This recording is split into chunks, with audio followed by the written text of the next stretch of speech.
Our speaker this evening, you've seen his bio in the registration form. He is an academic, self-taught, an artist, a surfer, a horse rider who lives in Northumbria and has started to make a name for himself by writing on some of the more obscure campaigns of the 17th and 18th century. 3 books to his credit at the moment, and a 4th just about to be sent off to the University of Oklahoma Press. And he's familiar, I think, to many of you in the society, at least, having delivered a couple of talks for us in the past. But thank you, Josh Provan, for joining us this evening. I'm going to put your slides up and then I'm going to disappear. I will come back for a Q&A session at the end. As I say to everybody at this stage, please put your questions into the chat box as they occur to you during the talk. If Josh subsequently answers it, then clearly I'm not going to put that question to him, but it saves that rush at the end when we're all frantically trying to type in questions. So there you are, Josh. Your slides are up. I'm leaving you, and good luck. Thank you very much, Giles. So, hello, everybody. I hope you've been having a good day and a good week. Thank you for attending this talk. And, well, hopefully you'll reach the end of it in as good a mood as you came in the door. So, without much further ado, let's start off here. Native American participation in the American Revolution was highly important. And you only start to get a sense of how important it was when you start reading about it in terms of events that at first you didn't expect to find Native American involvement in. Yet the influence of the Native nations on the war, especially in the North, the West, and the Deep South, was crucial to the outcome of the conflict. And tonight we will be looking at that influence in the Deep South, and especially in the defense of the province of West Florida. I myself encountered the very great influence of Native American nations on the course of the war and European policy when I was researching my last book about the Siege of Pensacola, hence the emphasis on the defense of West Florida. However, in a much broader sense, you can find this necessary dependence on Native aid and Native diplomacy across what you might call the back country of the original 13 colonies. And with that preamble, let's see if I can, here we go, get to the first slide. So we're going to look at some of these nations on the screen that you can see here, and the motives that they had for wanting to join in this war, which on face value has almost nothing to do with them. The first point we're going to look at is the nations themselves. Now, at the top of the map, you can see something called Indian Reserve. That we're going to get to that in a moment. But inside this gap between the dark line of the Mississippi and the red states, you have the Cherokees in the north. You have the Choctaw in the just below them to the south. They are traditionally called the Chickasaw, and indeed they are mostly known as that to this day. To the right, you have the very large Muskogee nation, which was separated into the upper and lower creeks back in the 18th century. And down in the pocket in the corner, you have the Choctaws, or the Choctaws. Then outside of what you are seeing labeled as Indian Reserve is the Seminoles. And these would become, in quotes, 5 civilized tribes of the southern United States. But at this point, they were group of independent nations that held a great sway and a great attention of the European powers that surrounded them, which by 1763 was, of course, the British and the Spanish. Now, why would these nations want to fight in a war in what is essentially to what begins with, begins as essentially a British Civil War in America? Well, the first one is to do with the Proclamation Line of 1763. This refers to the Royal Proclamation of October of 1763, which laid out the limits of European expansion westwards from their present position east of the Alleghenies and the Ohio River. This proclamation attempted to restrict white settlement beyond this line. They tried to enshrine this area between the Mississippi and that proclamation line as a place that was reserved for the native nations. This caused a great deal of upset and resentment amongst the very large settler populations in the 13 colonies. You're talking multiplied hundreds of thousands along the eastern seaboard at this point, and they all want land and they all want to move west. And there are people already living there, and the British government has no interest in fighting more wars to sustain that if they can at all help it. And so you move on to this attempt to legislate it. Now, therefore, you can imagine what this means to the leadership of the Cherokee, the Muskogee, the Choctaw, and the Choctaws. That being that they now have a legal means of redress to oppose hostile or illegal settlement in their lands. They can now go to the British government and say, hey, the proclamation line's here, this guy's put his farmstead here, we need to do something about this. And you would think that that would have some force, that the British government would then have to send those people back. And indeed, they did, as much as was possible, try and do that. They did this via the local legislatures, but also through the Indian Department, which we'll get to a little later. So that's number one reason, one of the principal political reasons why native leaders would want to involve themselves in a war that might threaten the legality of the proclamation line. And so, therefore, that's the reason why you would support the British.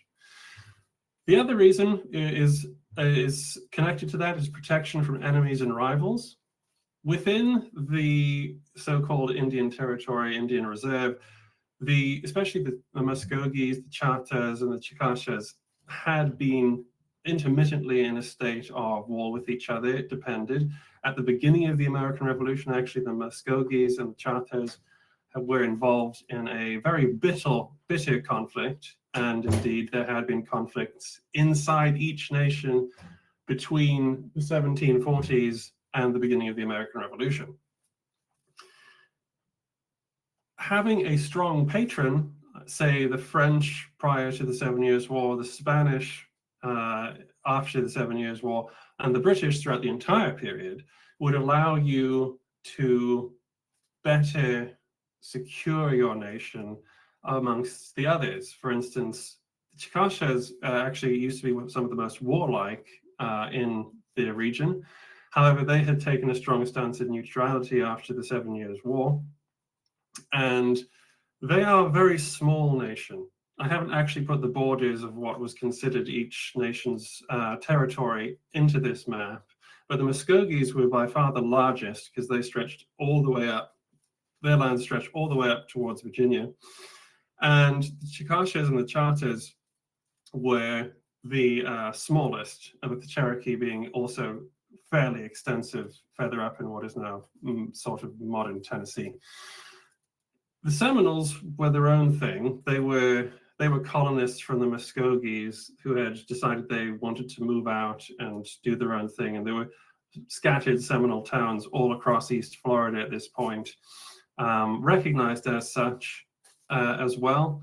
But they were very much much like their Muskogee cousins, they were still very much a sort of a series of independent towns which sometimes worked together.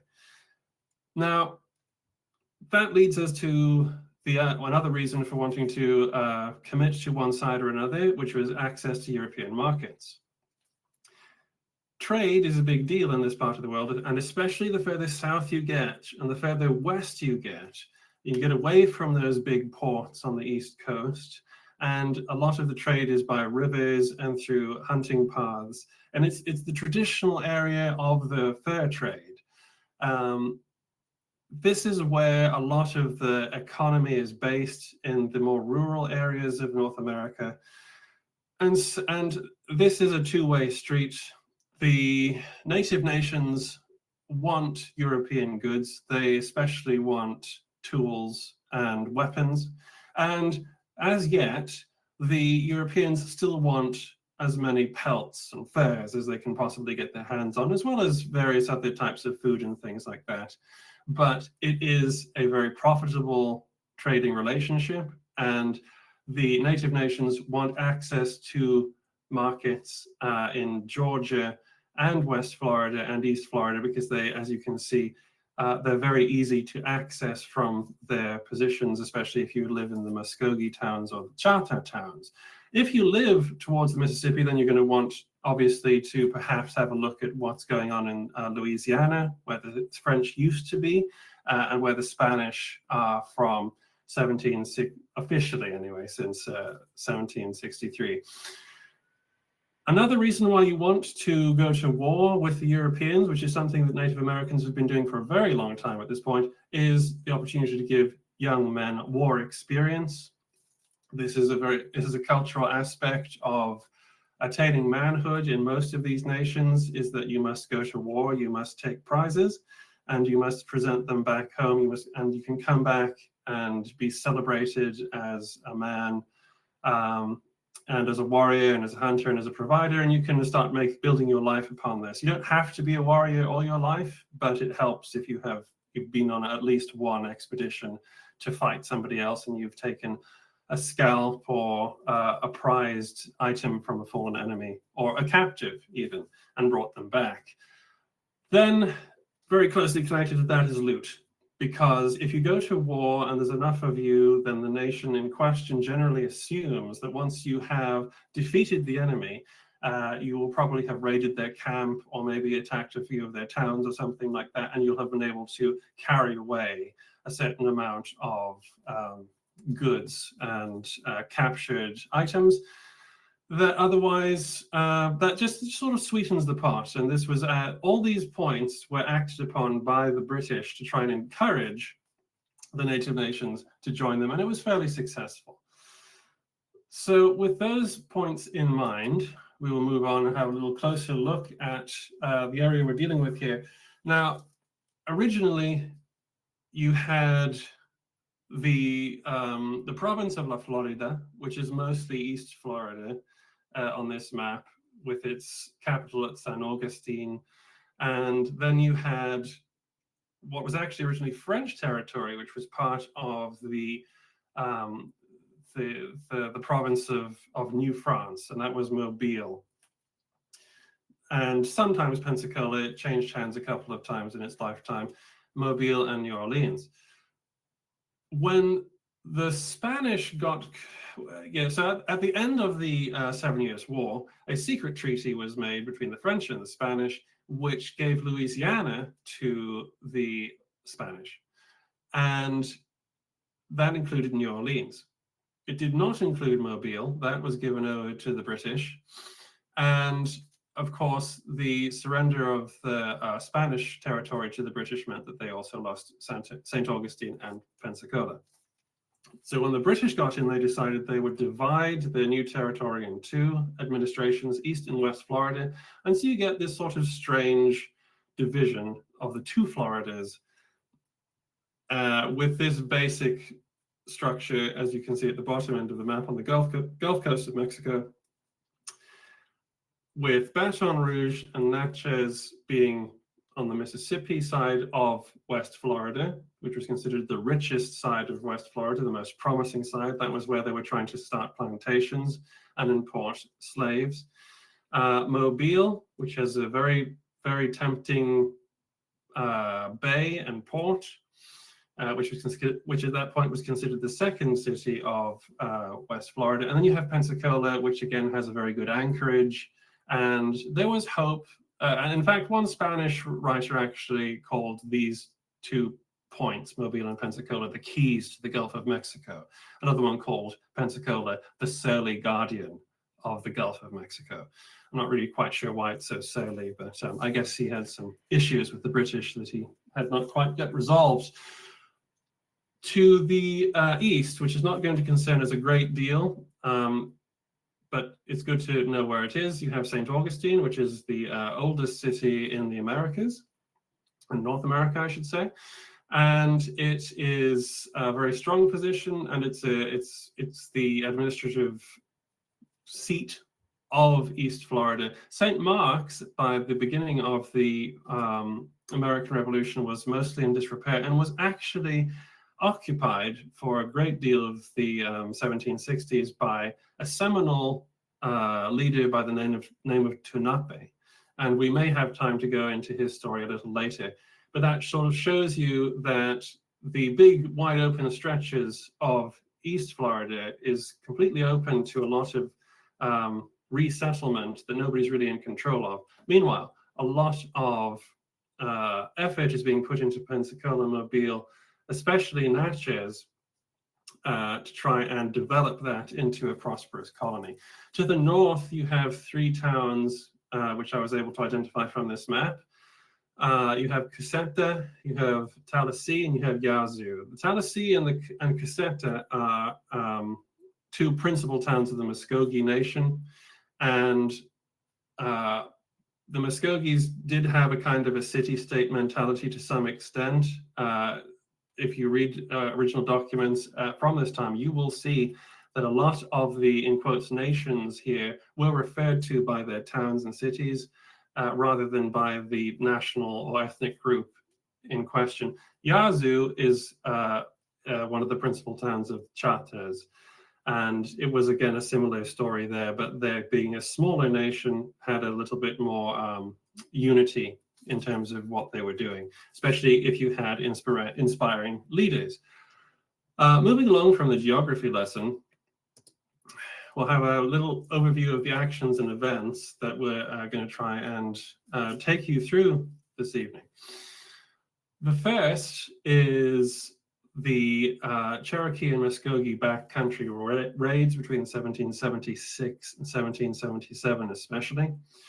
The relief of Natchez after James Wyling's raid in 1778, the grand encampment of the Muskogees and the Choctaws. The Choctaws were also there as well, but not in very large numbers, at Pensacola, 1780. And also in 1780, there were the raids on the outskirts of Mobile. A lot of this is covered in greater detail in the written in my books, so not to necessarily plug what I write, although it does help a lot. A lot of the information that I can't cover tonight is in there. Then you have in 1781, right at the start of 1781, the raid on La Aldea de Mobile, which is a small fishing town on the other side of Mobile Bay. And then you have the great sort of story of this entire campaign, the end of the Gulf Coast campaign of Bernardo de Galvez, the defense of Pensacola in 1781. And I tend to argue that the most effective troops that the British had at their disposal between 1780 and 1781 to defend Pensacola were actually their native allies. And you can see this actually when the fighting begins in 1781. We'll try and cover as much of that as possible, but obviously we want to keep this at a nice manageable length so you don't all just get bored and wander off.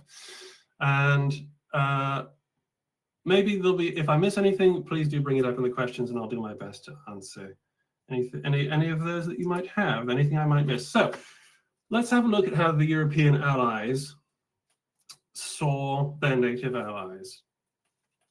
So on the right, you have Bernardo de Galvez, and on the left, giving you the side eye, you have Major General Campbell, who should most probably be actually referred to by his title, because he was the clan chief of an old branch of the clan Campbell, and so he should probably just be called Strachur, because he was the chief of the Campbells of Strachur. However, he signed all of his documents as Major General John Campbell, so that's mostly what he's known as. And what we will, for the sake of clarity, we'll just continue to call him General Campbell, even though there are so many Campbells involved in the British Army, it's actually very confusing in itself. We won't get wound down the rabbit hole. Campbell was a fairly elderly regular officer, and he did not have the greatest respect for the use of native allies. The Indian Department of the British colonial administration was generally at a loss as to how to convince him of the use of war bands and warriors in the defense of British territory, because he thought that these people were nothing more than greedy mercenaries who were in it for their own gain and could not be properly controlled and refused to fight like troops that he was accustomed to commanding. You know, he had problems with the fact that these war bands are essentially groups of individuals tied together by a respected leader, and they are not required to follow the orders of European officers who need them to go here from X to Z at this time and do this and then come back and then fight very bravely and then do everything that they're told to do.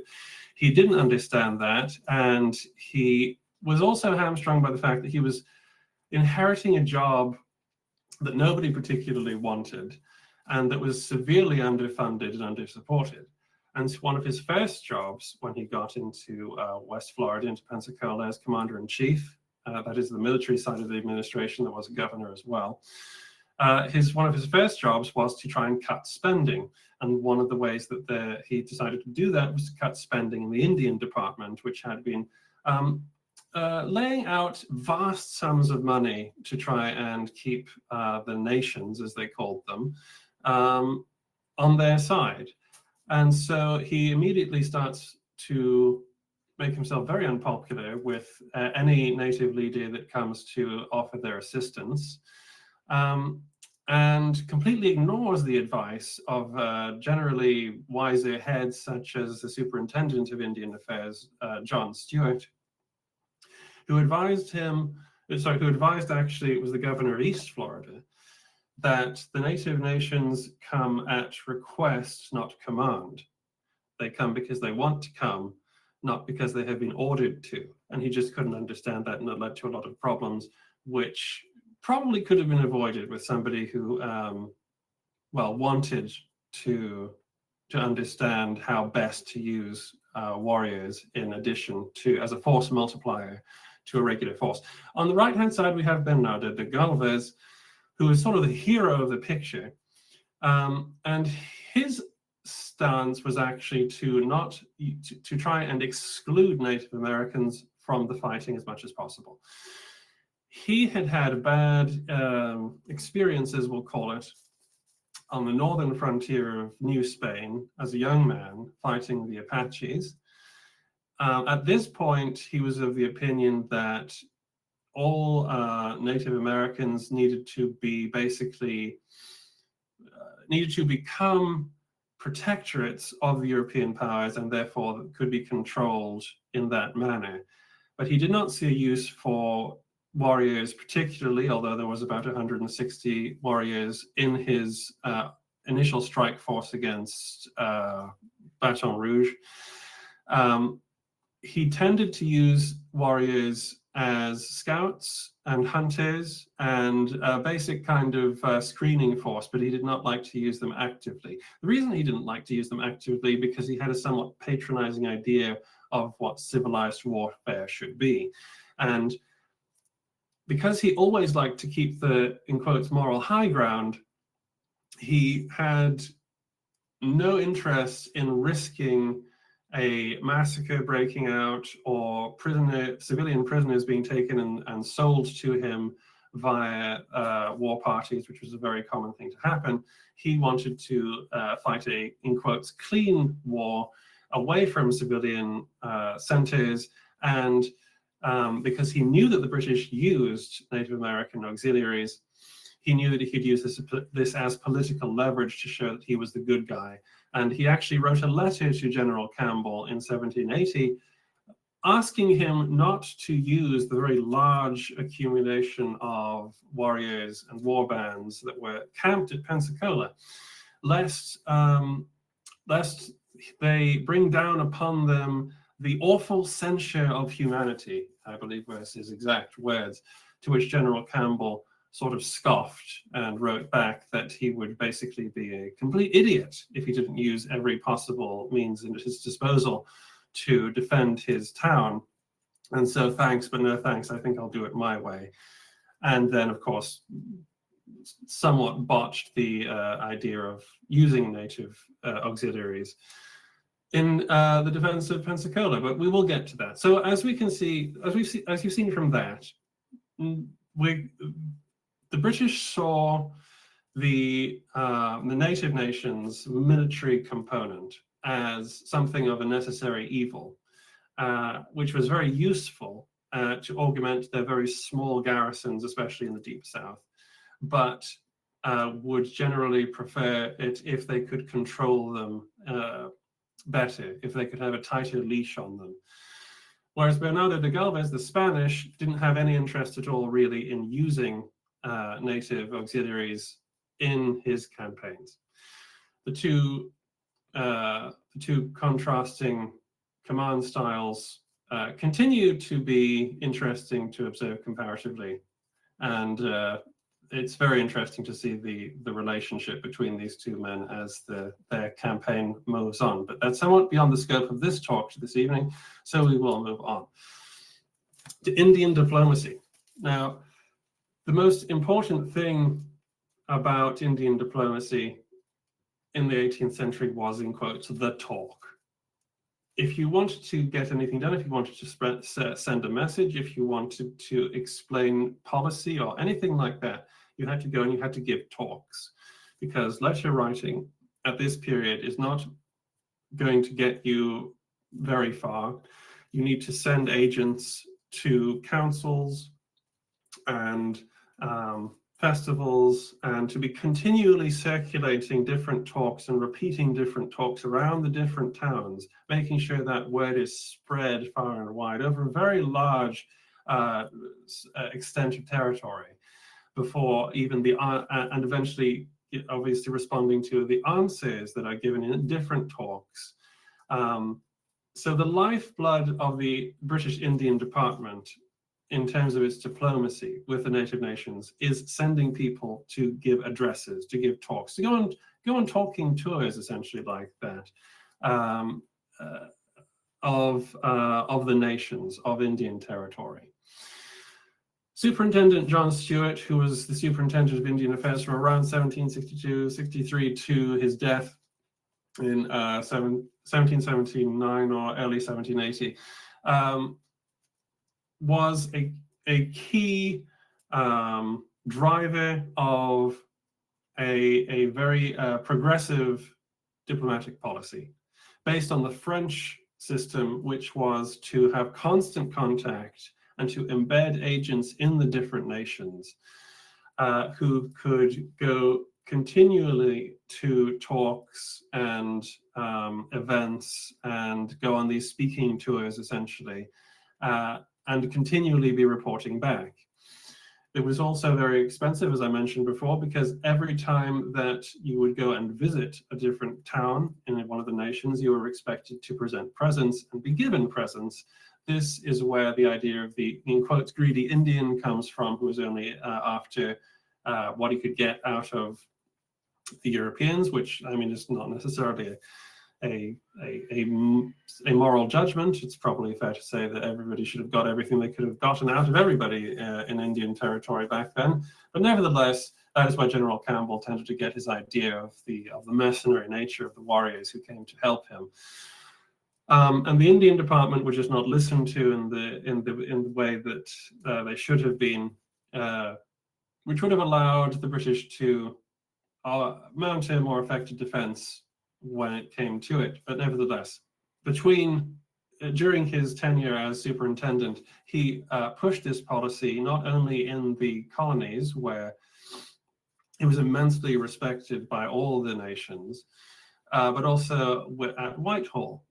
He had the confidence of Lord George Germain, who was very happy to extend him a great deal of credit to progress his very expensive policy of gift giving and speaking tours around the nations, which in 1775 allowed him to mount one of these speaking tours in response to the order of Germain to enlist the native nations to attack and distract the 13 colonies. This he did quite effectively to begin with, but with unforeseen, it was almost too successful actually, with unforeseen consequences for some of the nations who were a little bit too eager to help the British out and to defend the proclamation line. Now, as you can see, John Stuart died just as the war with Spain was about to kick off, and that was a big problem for the Indian department and for native diplomacy, because people didn't like, a lot of colonial administrators did not like John Stuart because of his flagrant spending and because he felt that he was a department all on his own, which he was, and that he was essentially a sort of exported Whitehall civil service department in the Americas. And when he died, his department, which was almost like his own little bureaucracy, his own little kingdom, was attacked by most of the colonial the royal legislatures that were left and the colonial governors, with the hopes of trying to get control over the Indian department, because it was a pretty lucrative job as well, because you were handling a lot of money and a lot of goods. And so you could make yourself pretty rich, actually. And if you look at John Stuart's house in Charleston, you'll probably see what I mean by the perks of the job. That being said, when he died, the department was mangled in a reorganization to try and break its sort of independent power. And the kind of top job went to a gentleman by the name of Alexander Cameron, who had been the agent with the Cherokees. He was at least the most senior man and the only man that the other Indian agents would really listen to, even though it was split into about 3 departments at least. And Cameron was only one of them, responsible then by 1780 for the I believe it was the Choctaws and the Choctaws, which did not help at all, especially as the Spanish campaign got going. The divided loyalties of each nation was a problem, as I mentioned before. The Choctaws already had a tradition of neutrality, which had been established by one of their great leaders, Franchimastabe. The Muskogees were split between neutrality and the British, especially in what were called the upper towns in the north and the lower towns in the south. For a while, the pro-British faction was led by a leader named Mr. Siglo, who remained loyal to the British throughout the entire war. However, he was a pragmatic man, and he in about 1777, 1778, started to realize that the British were talking a big game, but not necessarily talking the talk or walking the walk by that point. The Choctaws, who were squeezed between British West Florida, which was actually expanding at that time through treaty negotiations and land deals, and the Spanish on the other side of the Mississippi, naturally had a few choices to make. And for a while, it looked as if actually the British were going to lose influence with them, especially after the death of John Stuart. And it was a similar case with the Seminoles, who did not have any great incentives to get deeply involved with either side unless the town in question was quite close to one of the major centers, as was the case with a significant Seminole leader named Cowkeeper, who was called upon multiple times during the United States invasions of East Florida, or attempted invasions of East Florida, to come and defend St. Augustine.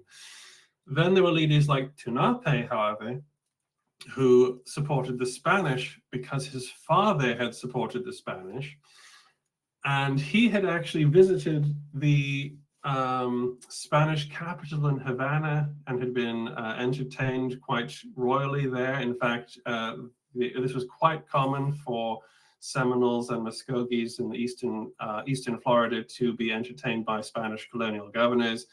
And at a certain point, the Council of the Indies forbade the entertaining of native leaders because it was becoming so expensive. But all of these, this is to say that each nation was not necessarily fully committed to one side or another, and there were arguments continuing through the conflict as to what should be done, especially as one side gained an advantage over the other. And it looked like and obviously everybody had to start looking out for what was going to happen after the war. When a native nation went to war, they tended to do so in a ritualized way. Now, in the case of the Muskogees and the Choctaws, who are the nations that most concern us this evening, the most important thing was to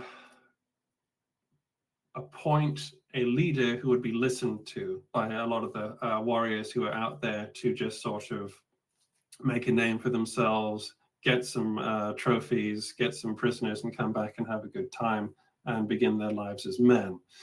They needed respected men like Mr. Sigo, and especially seasoned war leaders such as the Choctaw war chief, Franchimastabe, who was a key player in the military activities of the Gulf, in the Gulf between 1779 and 1781.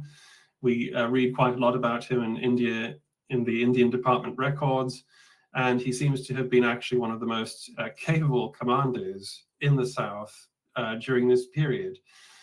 Not only because he had a very good grasp of tactics, strategy, and diplomacy, but because he was a man of renown amongst his own people, and the warriors would listen to him, because not only did he command respect as a warrior himself and as a leader, but he also had the ability to revoke warrior status, to punish a warrior and to remove him from an honored position if he stepped out of line.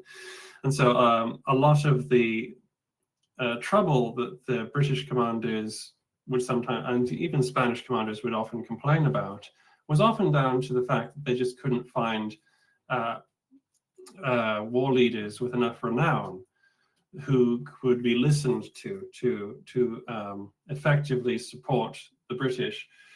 But there again, you have a one-sided view of the matter, because the war leaders and the warriors who went to fight with the British or the Spanish would sometimes feel like they were owed a certain amount of support themselves.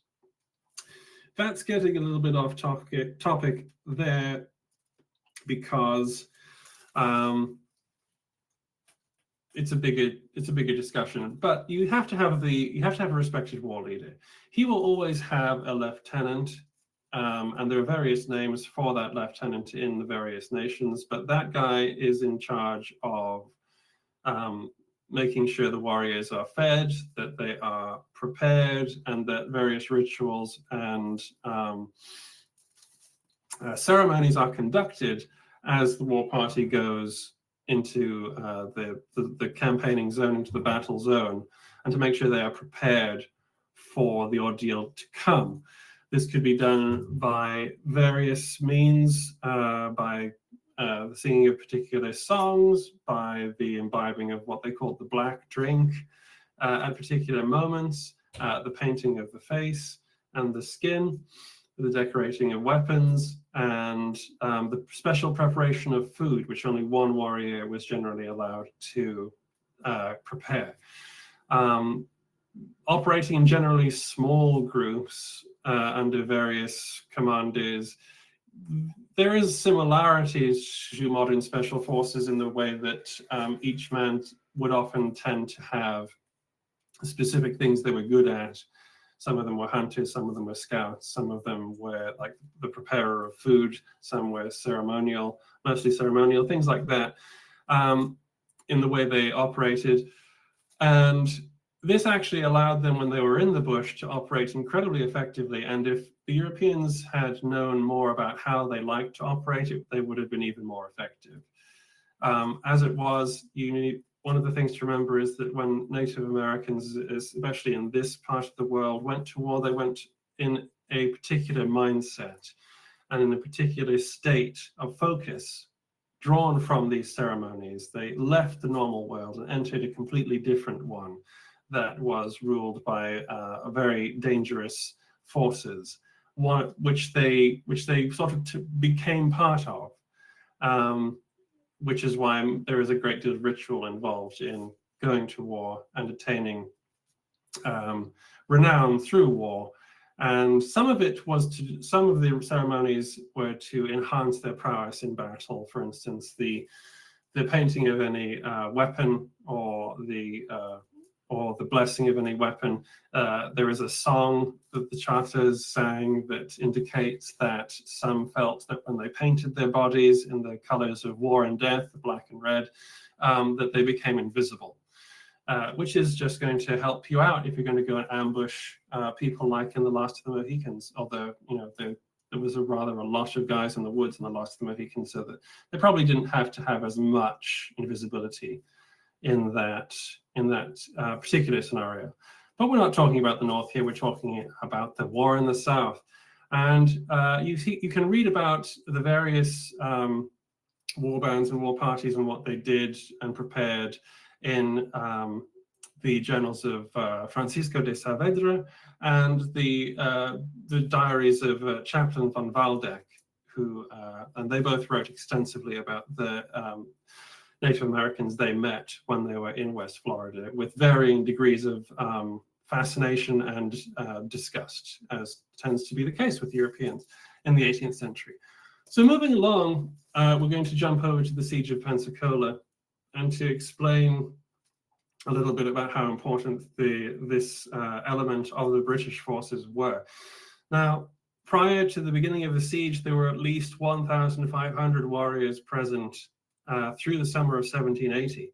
Bearing in mind the entire garrison of Pensacola numbered something between 2,000 and 3,000, this addition of nearly 2,000 expert bushfighters in a terrain that is dominated by swamp, deep scrub, and pine forests was a huge bonus to the defending force. And it gives you a little insight into why perhaps Bernardo de Galvez didn't really want to have to deal with a very large irregular force in front of him if he had to start establishing camps. And it was bad enough when he actually got there.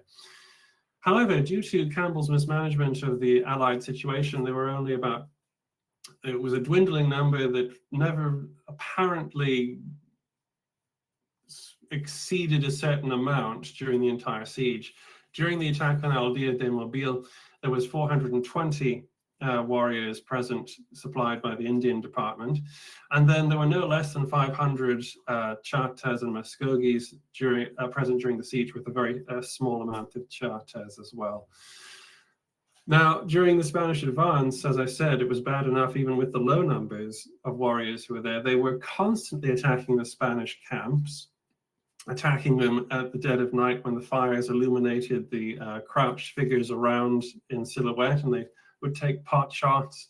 They would try and take captives. They would try and take scalps and then run away.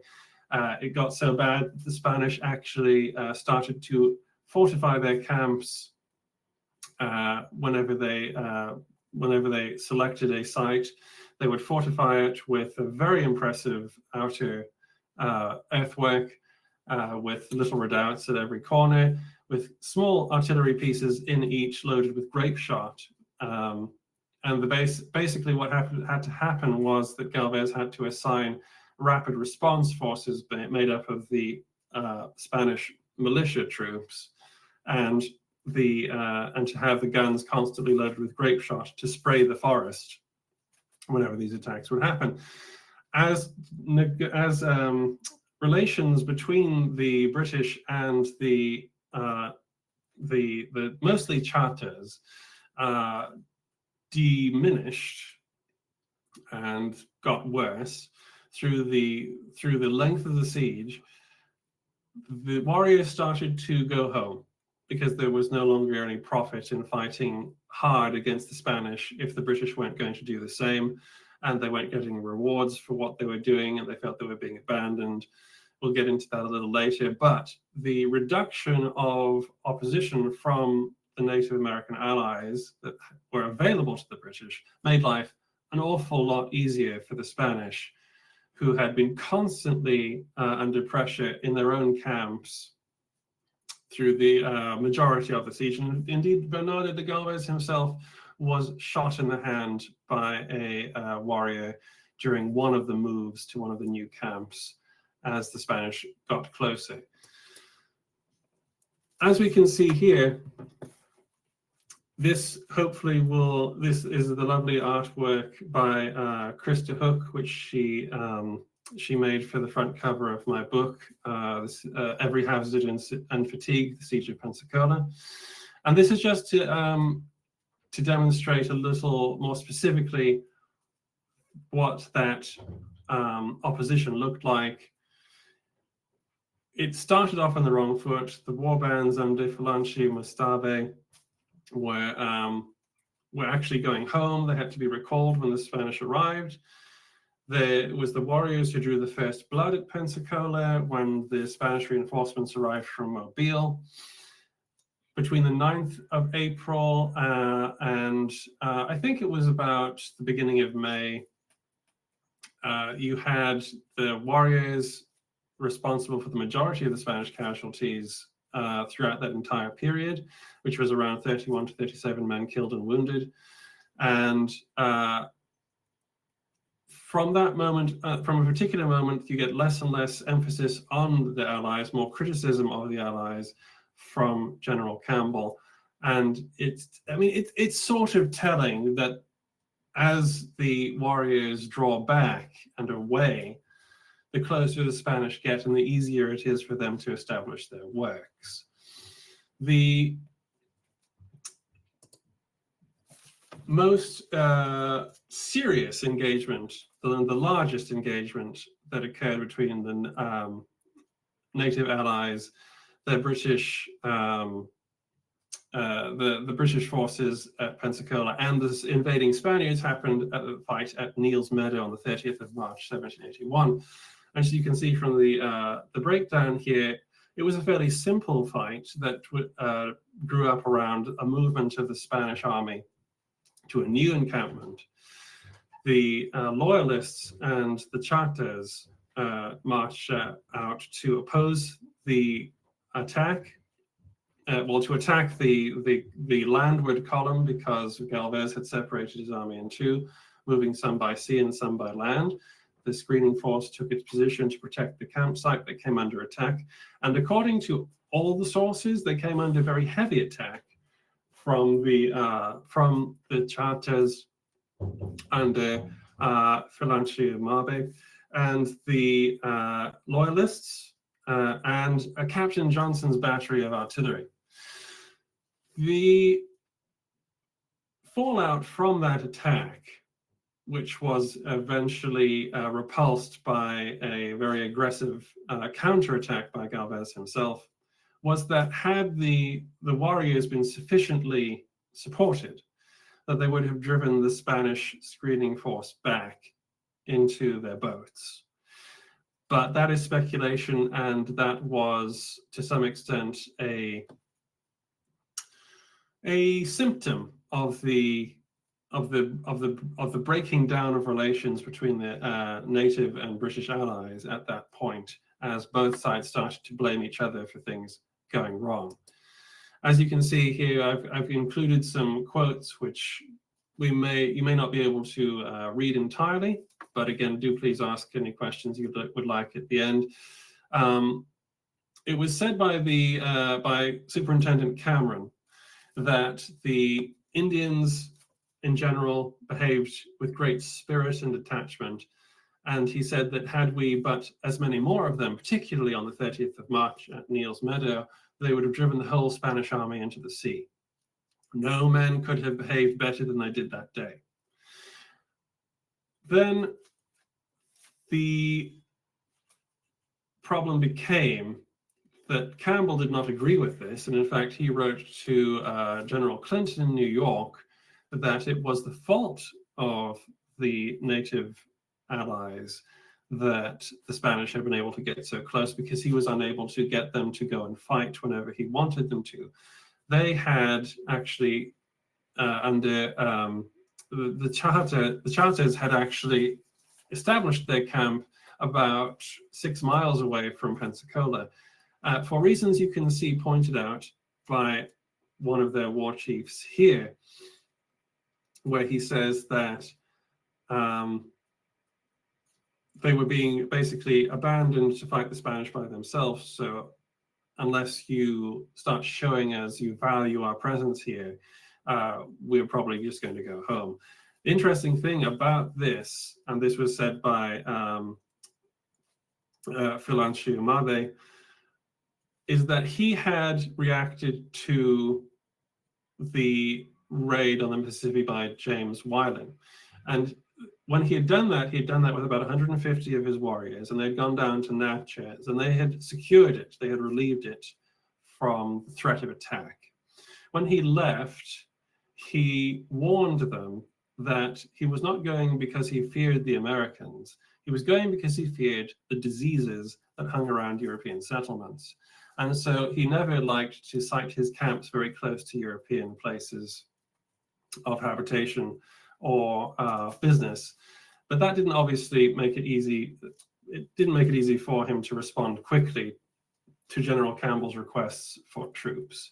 What we can see from the attack, from the fight at Neal's Meadow, is that the Choctaws had obviously conducted themselves with a great deal of spirit and effectiveness, and it does seem to be borne out that they were not supported properly, because Campbell did accede to piling a lot of presents onto a few boats and sending them up a nearby river as a promise to the native allies that they would have their goods and rewards for their service.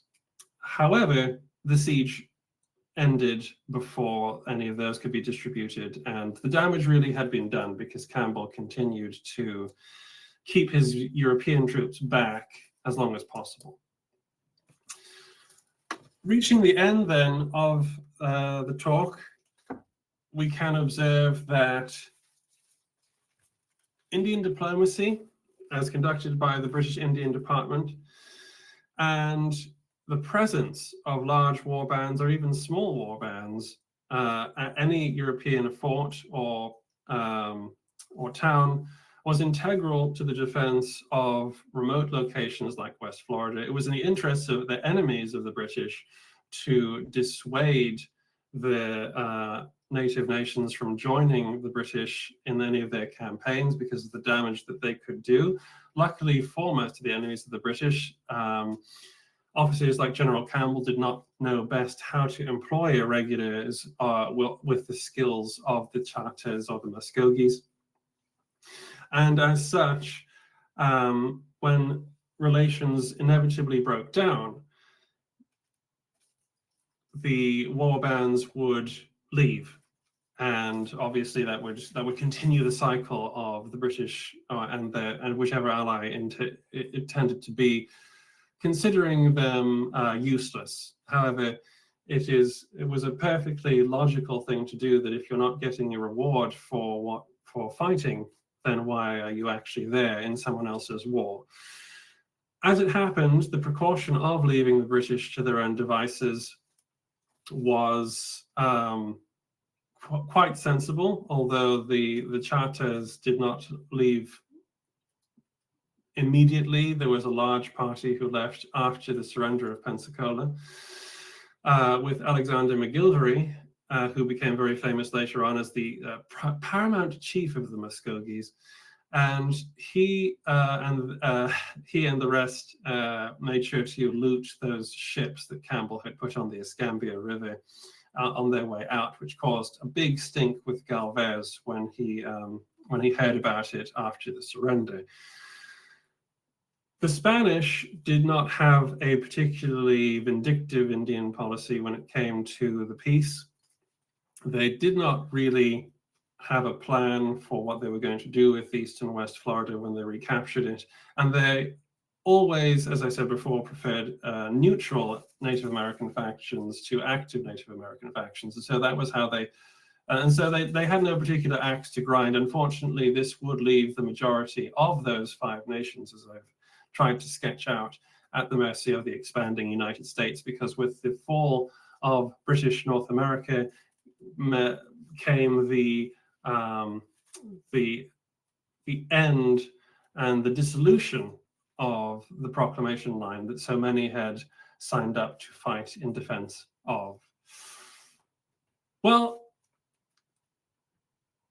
ladies and gentlemen, I think that we have done as much damage as we possibly can. I will leave you with the closing thought in the last slide that was given by Francisco de Saavedra in his many conversations with some of the Native Americans who switched sides towards the end of the Siege of Pensacola. And his thoughts, we can briefly just quote here. He said that the cruelties and injustices that the whites had inflicted on them, in quotes, the Native Americans, are deeply engraved in their hearts and are perpetuated in their families as the most important parts of their history. The usual thing is that all these nations regard whites as irreconcilable hatred, especially Anglo-Americans whose vexatious proximity, usurping their lands every day, is reducing them to poverty. Therefore, it can be predicted that in less than a century, one of 2 things will happen. Either the savage tribes, dragged by the torrential tide of trade and civilization, will be assimilated into the mass of the Anglo-Americans and the other nations that surround them, or an aggregation of inevitable causes will complete their extermination. Francisco de Saavedra, you can read about him elsewhere, giving us a strangely prophetic view of what would happen to the, in quotes, 5 civilized tribes after the fall of British West Florida and the expansion of the United States through the 1830s and 1840s. But that was for the future, and it can only be speculated on as to what might have been achieved for the British in the final treaty of Paris had General Campbell been a bit more active with his very effective native allies. And now, before I just go droning on about all sorts of other things, I'm going to call Dudley Giles back to field any questions that you might have. Dudley, I can't hear you at the second. I have no audio yet. Is there anybody in the chat?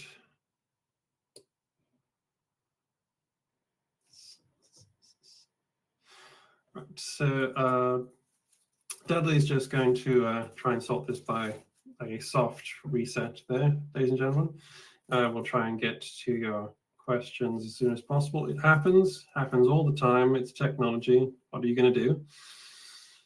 But we'll get it sorted out.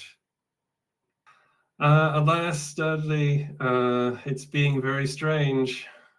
I don't know what's don't know what it's trying to do.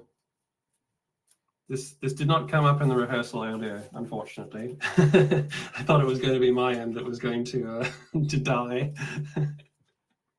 If you like, if you highlight the questions, then I can field them myself. If you like, I can read them out.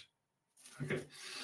So we have a question here from Mark, I believe, and it says, if you look at the British regiments who were stationed in Pensacola and Mobile in the 1760s, there is a tremendous wastage due to disease. The 35th foot virtually disappears during the 1764. The disease environment in the West Indies in this period led to all kinds of experiments, culminating in the formation of the West India regiments in the 1790s. Did the Spanish and English commanders during the Revolution show any inclination to use Native Americans as seasoned troops? Very interesting question. Well, the short answer is no. Francisco de Saavedra, I believe it was, did muse, or it could have been Chaplain Waldeck, that the Native American warriors would have made excellent soldiers if they could be made to accept discipline. But the great problem is with that is that most Native Americans liked their freedom and their individuality, and were very disinclined to be told to march in a straight line and get shot in the open like a silly European. The Spanish and the English commanders instead, as you say, turned to African manpower to deal with the climate. The British being far behind the Spanish on this point, with the Spanish using the free militias of Cuba and Louisiana during these campaigns, and in fact, actually one of the most dogged opponents of the Native Americans in these skirmishes were the black militia used by Galvez and brought from Cuba and New Orleans to fight the warriors in the bush. So thank you for that question. It was very interesting. Maybe we may have covered everything we want to cover, which is absolutely fine. And if that is everything that anybody wants to bring up, then obviously we're just going to say that I did my job and I gave you all the information that you needed. And we'll just say thank you very much for coming. You can absolutely find me online if you want to go, if something occurs to you afterwards. I believe the recording will eventually appear in either your inboxes or on YouTube. If you signed up for the talk, then you will receive a copy of the recording. So if you missed it, you don't need to worry about it. So there are fail-safes for that. Thank you very much for joining this talk of the series for the Society of Army Historical Research. Please check your inbox for further updates of future talks. And I have nothing else to add but to wish you a good night and keep your powder dry or whatever.